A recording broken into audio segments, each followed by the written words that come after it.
Kenya, Uganda, Tanzania વગેરે રાષ્ટ્રોમાં પાવનકારી વિચરણ તેમજ south Africa સ્મૃતિ યાત્રા કરી ભારત પધારતા મણિનગર શ્રી સ્વામિનારાયણ ગાદી સંસ્થાનના આચાર્ય શ્રી જીતેન્દ્ર પ્રિયદાસજી સ્વામીજી મહારાજનું ભક્તિભાવ ભર્યું સ્વાગત કરાયું। ભારતમાં મણિનગર શ્રી સ્વામિનારાયણ ગાદી સંસ્થાનના આચાર્ય જ્ઞાન મહોદધિ શ્રી જીતેન્દ્ર પ્રિયદાસજી સ્વામીજી મહારાજ સંત ભક્ત મંડળ સહ ભૂમંડળ સ્થિત તીર્થોત્તમ મણિનગર પધાર્યા છે।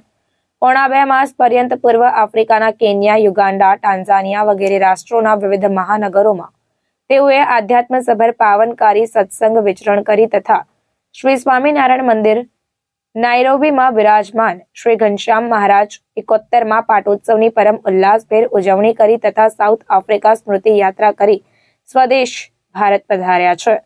શ્રી સ્વામિનારાયણ ગાદી સંસ્થાનના પંચમ વારસદાર વેદરત્ન આચાર્ય શ્રી પુરુષોત્તમ પ્રિયદાસજી સ્વામી શ્રી મહારાજે સંત મંડળ અને હરિભક્તો સહિત ઈસવીસન 1992માં સાઉથ આફ્રિકા વિચરણ કર્યું હતું। તે સમયે પરમ પૂજ્ય આચાર્ય સ્વામી શ્રી મહારાજ 12 સંતો અને 52 હરિભક્તો સહિત સાઉથ આફ્રિકા વિચરણ કર્યું હતું। તે સ્મૃતિને તાજી કરવા મણિનગર શ્રી સ્વામિનારાયણ ગાદીના પ્રવર્તમાન આચાર્ય જ્ઞાન મહોદધિ પરમ પૂજ્ય શ્રી જીતેન્દ્ર પ્રિયદાસજી સ્વામી શ્રી મહારાજની અધ્યક્ષતામાં સંતો અને હરિભક્તો સહિત સાઉથ આફ્રિકા સ્મૃતિ યાત્રાનું આયોજન કરાયું હતું, જેમાં સાઉથ આફ્રિકાના ઝિમ્બાબ્વે, કેપટાઉન, જ્યોર્જ વગેરે વિવિધ સ્થળોને પરમ પૂજ્ય જ્ઞાન મહોદધિ આચાર્ય સ્વામી શ્રી મહારાજના પુનિત ચરણાવિંદથી પાવન કરી સ્વદેશ ભારત પધાર્યા છે।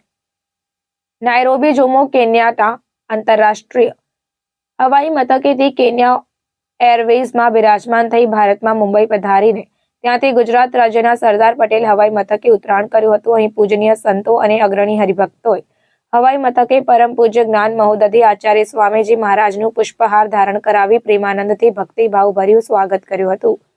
ત્યાંથી મણિનગર શ્રી સ્વામિનારાયણ મંદિર પધારતા સદગુરુ સંતોએ જ્ઞાન મહોદધિ આચાર્ય સ્વામી શ્રી મહારાજનું પુષ્પહારથી સ્વાગત કર્યું હતું તથા પરમ પૂજ્ય આચાર્ય સ્વામી શ્રી મહારાજ શ્રી હરિકૃષ્ણ મહારાજ સહસ્યદન રથમાં બિરાજમાન થયા હતા। વિશ્વભરમાં સુપ્રસિદ્ધ સ્કોટિશ પાઇપ બેન્ડ શ્રી મુક્તિજીવન સ્વામી બાપા પાઇપ બેન્ડની મધુર સુરાવલી રેલાવી હતી। સંતો હરિભક્તો સહ મંદિરમાં ગર્ભગૃહમાં પધાર્યા। ત્યારબાદ પરમ પૂજ્ય આચાર્ય સ્વામી શ્રી મહારાજે શ્રી ઘનશ્યામ મહારાજની સંધ્યા આરતી, દર્શન, ભેટણ, લીલા વગેરે સ્વાગત કાર્યક્રમો યોજાયા હતા। પ્રેમ જય શ્રી સ્વામિનારાયણ। સેવક સાધુ ભગવત પ્રિયદાસ શ્રી સ્વામિનારાયણ ગાદીના ષષ્ઠ આચાર્ય જ્ઞાન મહોદધિ શ્રી જીતેન્દ્ર પ્રિયદાસજી સ્વામીજી મહારાજ સંત મંડળે તથા હરિભક્ત મંડળે સહિત ઈસ્ટ આફ્રિકા અને સાઉથ આફ્રિકાનું વિચરણ કરી એટલે કે ભારતીય સંસ્કૃતિનો પ્રચાર કરી સંસ્કાર આપી નવજુવાનોને અહીંયા પધાર્યા છે। અને આનંદની વાત તો એ છે કે ત્યાં જ્યાં જ્યાં સંતોએ સહિત આચાર્ય સ્વામીજી મહારાજે સત્સંગીઓ સાથે વિચરણ કર્યું ત્યાં ત્યાં આપણે આ ભારતીય સંસ્કૃતિની જે આન બાન શાન છે, અયોધ્યાની રામલાલાનું જે નવ મંદિર બન્યું છે તેની પણ યશોગાન ગાયા છે। અસ્તુ જય શ્રી સ્વામિનારાયણ।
Thank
you.